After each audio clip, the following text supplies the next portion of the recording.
Muy bien. Son las 8:25 y le damos la cordial bienvenida al doctor Osvaldo Moreno, quien está con nosotros justamente para hablar de temas de coyuntura nacional. ¿Cómo está? Bienvenido. Cuéntenos un poquito acerca, pues, cómo ve justamente, estamos a días de que la Asamblea justamente cumpla ya su primer mes. También asimismo el presidente va haciendo algunas cosas.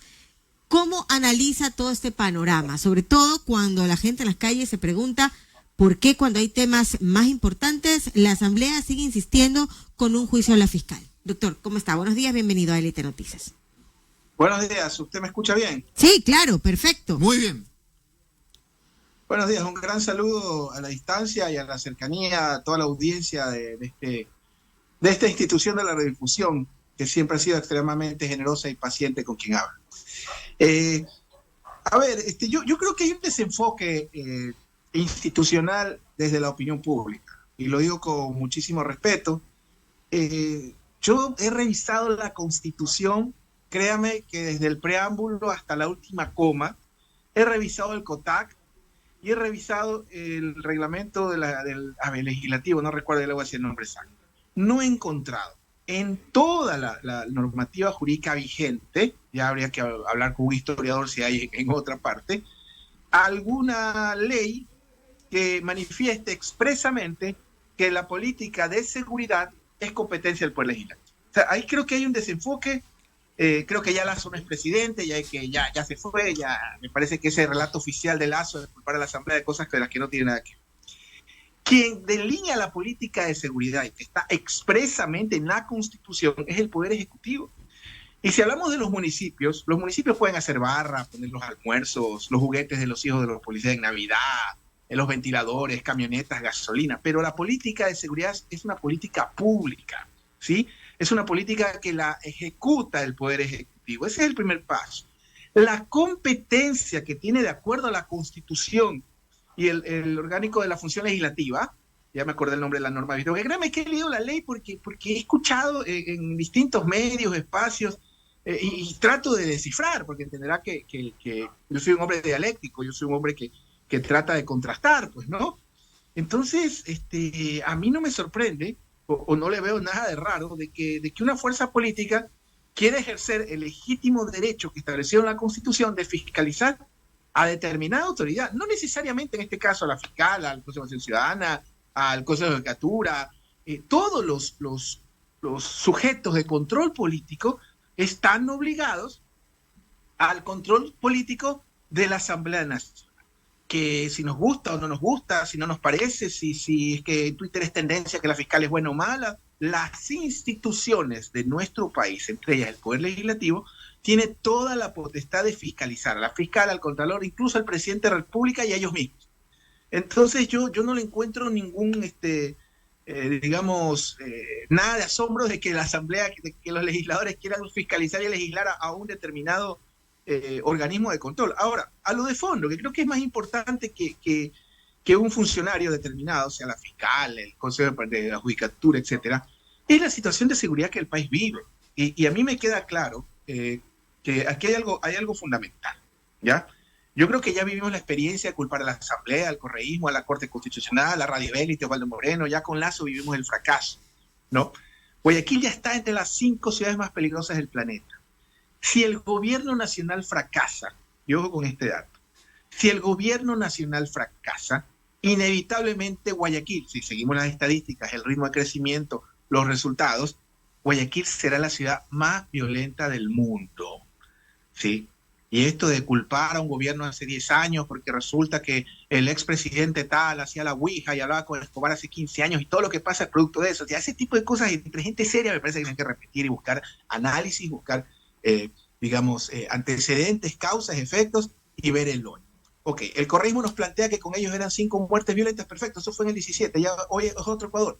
Entonces las autoridades, en este caso encabezadas por el presidente de la República, que tiene la potestad constitucional y la obligación de delinear la política pública de seguridad, tenemos que buscar un camino para efectos de evitar. Miren lo que pasa en Durán. Ayer vi un operativo extraordinario en el puente, pero ahí no están los delincuentes.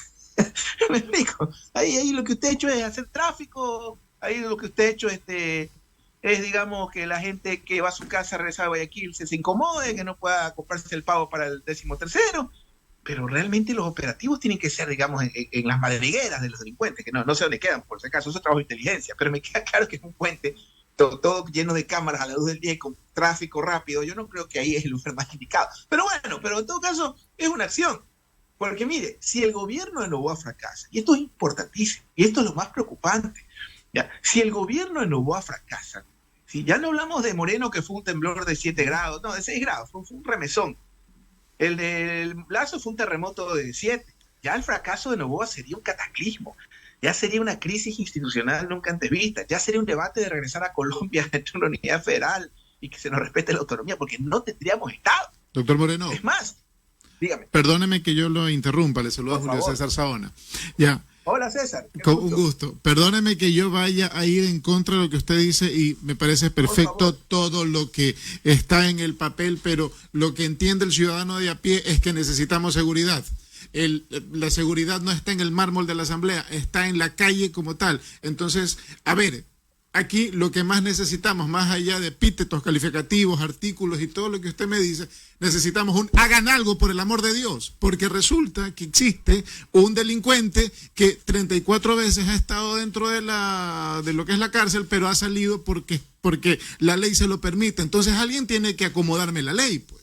O sea, una cosa es lo que dice el artículo, otra cosa es lo que nos dice la lógica. Pues, si una persona que ha cometido 34 veces delitos y lo han metido preso varias veces, entonces yo, como ciudadano, como el mandante como tal, yo tengo que pedirle a las autoridades, oye, solucioname este problema, porque todo puede ser, podemos llegar a ser hasta la ciudad más violenta del mundo, pero queremos soluciones. Pues yo no creo que la ley favorezca, dentro de lo que yo soy periodista, y que me parece que sí, pero hay veces en que la ley favorece más al delincuente. O sea, yo he visto muchos policías que por meterle un tiro a un delincuente vienen todos los derechos humanos habidos y por haber y le dicen, ¿sabes qué? Te vas preso. Entonces, ¿cómo solucionamos eso de fondo? Que eso es lo que necesitamos los ecuatorianos, sentirnos seguros. Y eso, de una u otra manera, lo pueden corregir. No sé, pues no.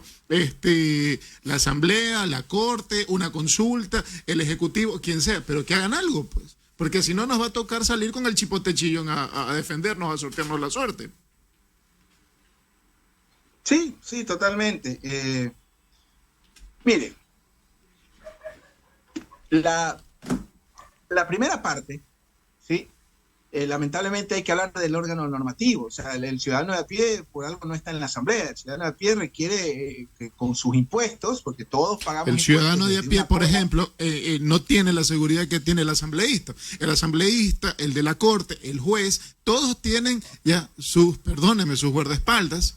Por ejemplo, de aquí saliendo, todos los que estamos aquí, nos podemos exponer a que nos roben. A mí me robaron el otro día, hace un par de meses, ya. No puedo poner la denuncia porque después el delincuente a mí me mete 3 tiros. Entonces, a ver, pues algo está mal, pues algo se tiene que corregir. El papel aguanta, efectivamente, pero caramba, pues, o sea, necesitamos una solución. Yo entiendo el clamor ciudadano, porque créame que usted no es el único que vive esto de no poder ir ni a la panadería porque es un peligro contra la vida.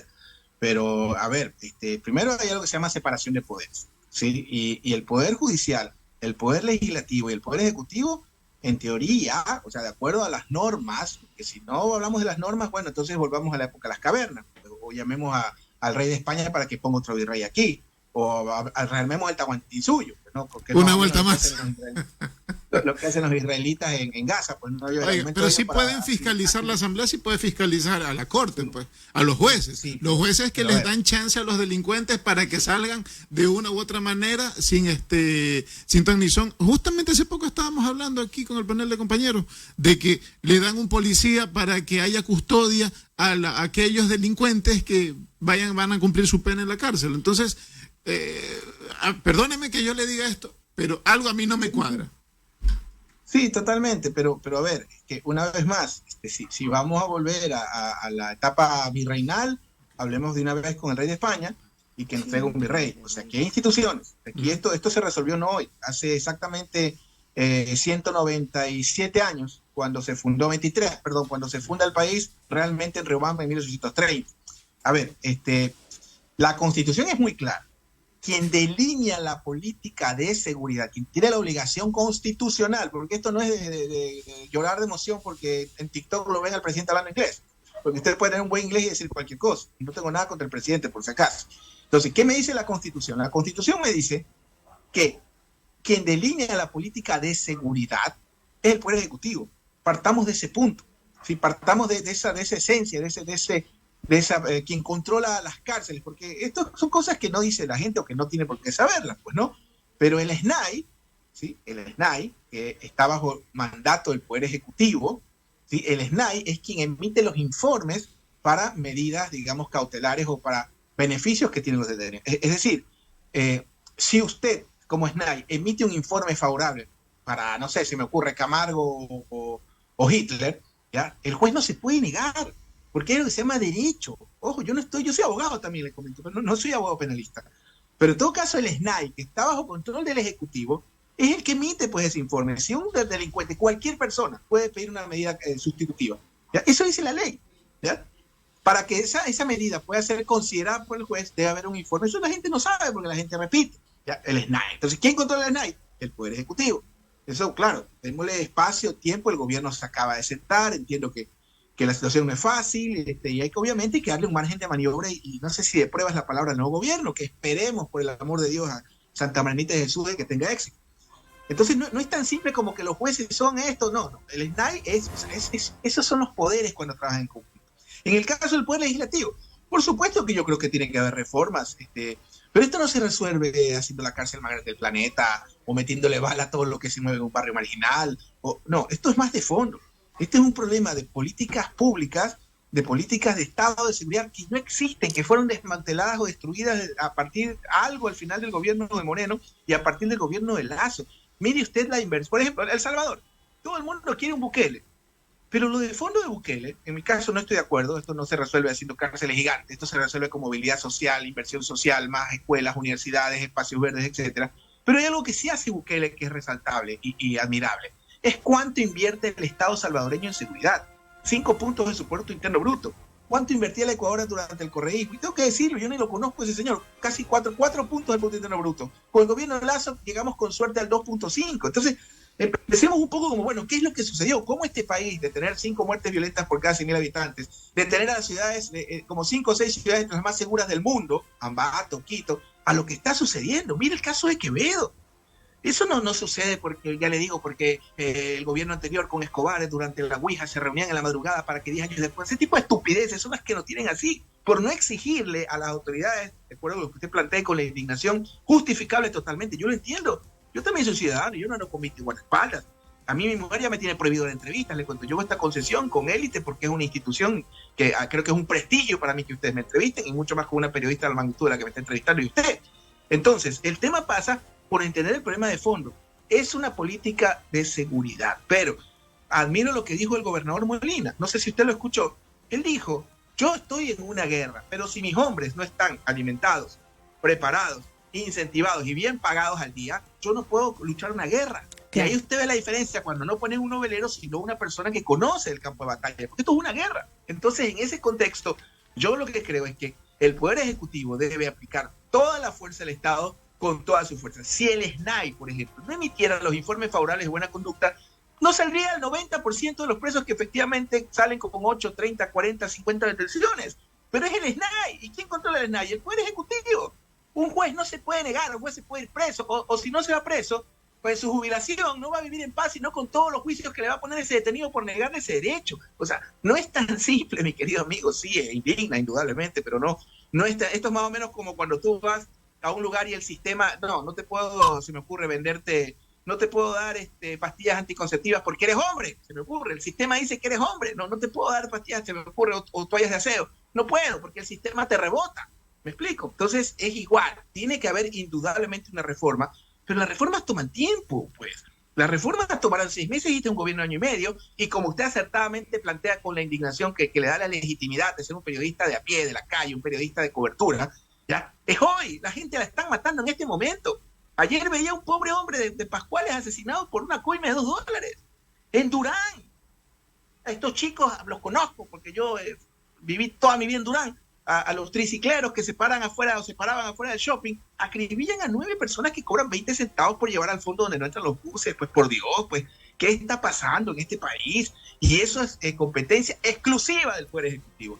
Y después vemos la Asamblea que haga la reforma a los jueces, pero si el Poder Ejecutivo, porque ese es el gran problema, la ausencia de Estado, la ausencia de liderazgo, el Estado no sirve. Lo que le está pasando, acuérdense de mí, los pobres argentinos en 3 meses se cae ese gobierno. Acuérdense lo que yo digo en este momento, ese gobierno dura de 3 a 6 meses. Porque esa chifladura de que el Estado no sirve, el Estado es un estorbo. Ya vemos pues lo que nos está pasando en el Ecuador, por el Estado no sirve, el Estado es un estorbo. Vaya usted a ver pues todas las unidades de policía comunitaria, cómo se caen a pedazos de todo el Ecuador.